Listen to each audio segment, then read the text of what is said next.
essentially real estate wholesaling is marketing directly to sellers who want to sell their house privately for whatever reason, right? They might need a quick sale because they already purchased the house. They might be in financial distress, or maybe they just don't want to deal with the hassle of listing, doing all the showing, staging, etc. I can give you one example, kind of an extreme case. So we had a seller it was Ajax. The guy owned a condo. He called us, let's say it was Tuesday at 8 p.m. He said, the bank is going to auction my house tomorrow at 12 p.m. if I don't have a firm sale prior to that. So that was Tuesday at night. We were there Wednesday morning, putting pen to paper on a firm deal. Now, the value that we added to that seller was not only was he getting a firm deal, but we also gave him a 1 month closing plus another month to stay in the house, find a place to rent, and we even went in and helped him move all his stuff because he was an older gentleman. He had a disability, couldn't do it on his own. So that's where we can come in and provide some value.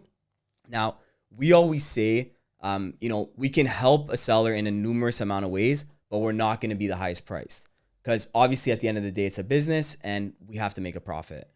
So you're straight up with them right from the get-go. As soon as you say hello, right after hello, it's like you're letting them know right up front that you are not going to be the highest price point. You are not going to be able to, they're not going to get what they're going to be able to get on the retail market, but what you're going to be able to provide them is a quick closing, a firm date, and basically give them the options to move out. Because I didn't realize how big of a market there is out there in the marketplace in regards to wholesaling.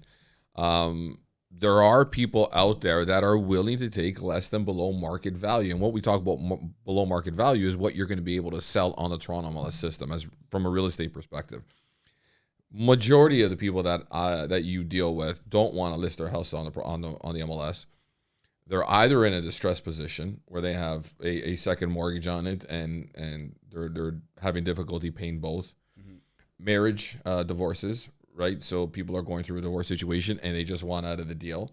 Those are the opportunities that you'll look for, and those are the clients that sometimes just want to get away from their spouses, right? There's hoarders out there that also do not want to go through the process of getting their home ready to go up on the market. And I ended up buying one from that, and that's where I started to realize, wow, there is a market of people that just don't want to go through the trouble of decluttering their house and go through the staging and cleaning and getting the house ready. They would rather take less money. And those, I guess, are the opportunities that you guys go out there and look for. How do you find them, though? How do you find it? Because it's such a big scale of trying to find somebody who's looking to sell their house at a discounted rate. So, can you kind of put us into what kind of your systems are like? For sure, yeah. So it's all, it's different channels of marketing. I wish I could say there was one easy stream of marketing that is going to guarantee you the right type of seller, but the two main is online or direct mail. So mail is, we're sending letters to people's houses and it's not targeted. We're just going by neighborhood. So the conception here is not that there's a large market of people looking to sell at a discount. We're trying to cast a wide net because we know if you're doing enough marketing, you're going to find that small percentage of people that we can actually add value to. So it's not that there's a lot of people looking to sell privately. It's that there are some there and you just have to find them. Because let's say we talk to 100 people in, a week or a month, probably 90%, so 90 people are actually better suited to working with someone like yourself.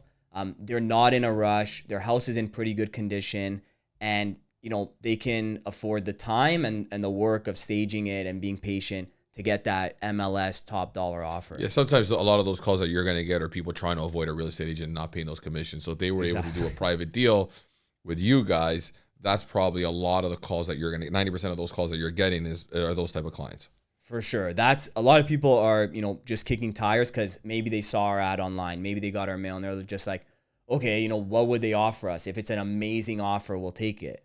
So for us, it's, when we're on the phone, we're not selling them, we're qualifying them. So we're trying to understand, is there any value we can provide here? Whether it's, buying the house completely as is, because maybe it's a hoarder house. maybe there's material defects that would cost an arm and a leg for them to fix. Maybe, again, they need a quick closing. Maybe they need money up front, right? So we've had cases where, we had one, let's say it was 2-3 weeks ago. Someone called us. Again, their house was going to be sold as a tax sale, right? So that means that they owed property taxes for, I think it was 2-3 years they hadn't paid. So they call us, they need $45K within 3 days in order to pay off the city, right? So if you need $45,000 in 3 days, your house is a complete dump. Does it really make sense to get the house listed? Like, is there enough time for that? Probably not. So that's where we can lend a solution. But if somebody calls and says, hey, my house is in immaculate condition. We just did a $200,000 rental. It's the nicest house on the street. I was going to list it for 1.5, but why don't you guys give me 1.45? Honestly, as you know, there's no profit there. Because what can I possibly do with that property to make money? I'm going to buy it at 1.45, pay $50K in land transfer tax. I'm already at the market value of 1.5. So to that person, we're honestly telling them, like, I don't think we're the best fit for you. It sounds like your house is beautiful. You're not in a rush. Why don't you reach out to a realtor and see what they think? You don't have a realtor? Why don't you call Nick OP? and there you have it. This is how we organize ourselves to come together, to work together in many deals. And what we're doing is trying to help people out of situations that they're in. And you probably see a lot of that now with interest rates being so high that it becomes difficult for people to carry on these properties. And they're going to be looking sometimes to get a quick out because they have a second mortgage. They're probably in default on that second. The first is maybe calling in it. They need a quick close. They need a strong deposit. They need to know that there's a firm deal in place so that they can remove themselves from all that strain that they're in right now. And these opportunities do arise for you. And sometimes we are there to help them through the process of getting through these difficult times. And when you said it perfectly, you are a solution to a problem. And that's all we're trying to do. You're not trying to take properties away from people. You're just trying to help them through the process. In the meantime, to do it, you need to be lucrative with it. It's a business, and we all, operate our businesses to become profitable. How is the business nowadays? Because if we look at it in when the market was really good, right? Interest rates were still a lot lower. Maybe they, a lot of people will say, well, I don't need for you to wholesale it. I can call a real estate agent, sell it as retail. Do I really need your services at this point? Because homes were selling in a week within 7 days. And you look at the perspective of if interest rates do climb, and they've climbed now to 7%, and some are carrying two mortgages on these properties, or even have one mortgage, but it's very high and are paying a very large sum of mortgage payments that they can't afford right now. Are you finding that the wholesale market right now is more lucrative in these markets or in previous markets that were really good? It's similar, right? It's different, but the net outcome is pretty similar. So I'll explain that. So what happened when, let's say February 2022, when the market was absolutely ripping, we were able to offer more to the seller because basically the market was going up every week. So we're getting a little bit of a discount, but we're locking in that price knowing by the time we close on it, the market's up. Or, which I'm sure we'll get into, a lot of these deals we're assigning, right? So some of them we close on ourselves, renovate, resell, but majority we're assigning. So we weren't able to get as good of a discount from the seller, but we were able to get a higher price from the buyer. Because again, they're factoring in that appreciation. They're also, maybe they typically buy on MLS, but as you know, at that time, there was no inventory, right? There was no houses to choose from. A lot of multiple offers were happening. They don't want to get into the multiple offers. So they come to us and they're offering closer to market value. So we don't need as big of a discount. Then what happened, I'd say last summer was probably the toughest for our business because the sellers, it seems like the sellers always take time to catch up. They're waiting for the news to tell them what's going on with the market. Whereas an investor is, kind of has their pulse on it, right? Yeah. So last summer, the investor knew it looks like the market's going down. It looks like interest rates are going to continue to rise. So I need an even bigger discount.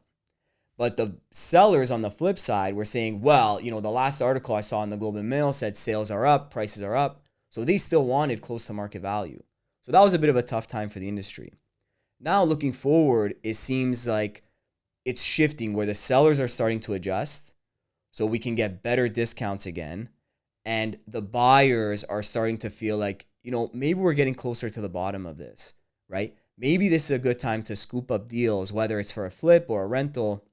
Yes, I have to close with higher interest rates now, but I'm buying at a lower price that when interest rates do turn, that value is going to shoot up. Looking to buy or sell? Call a team you can trust. Don't believe me? Our Google reviews say it all. Put us on your lawn, your house will be gone. TheOPteam.com.